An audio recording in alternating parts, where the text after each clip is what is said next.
I had just arrived at work as the hospital's lead sonographer and was looking at the patient's schedule for the day when my boss told me to go immediately to the OR. The surgeon was requesting ultrasound guidance. That was all the information I was given. I had no idea what I was walking into. I wheeled the ultrasound machine into the OR.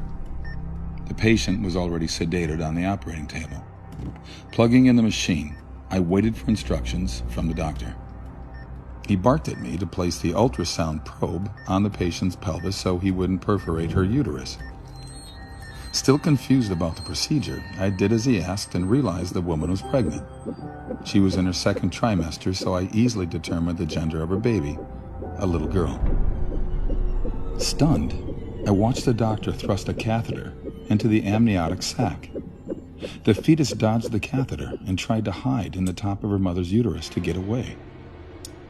In horror, I watched as he inserted a forceps clamp and grabbed her tiny leg.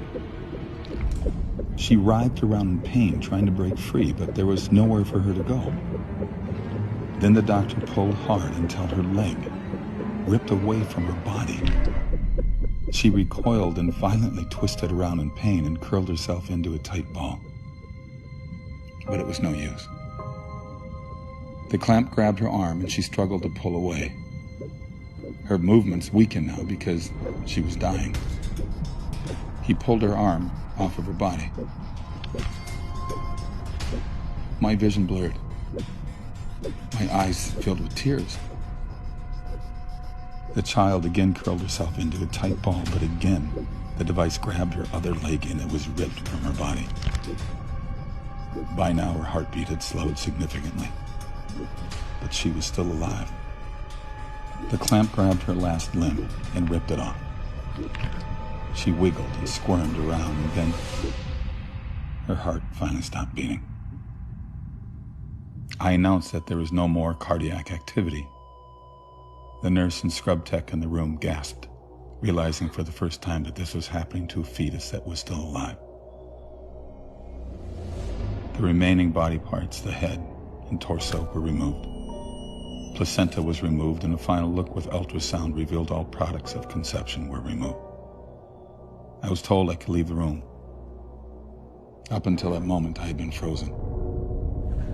I silently removed the ultrasound machine from the operating room, went directly to the locker room, and threw up. I quit my job at that hospital shortly after.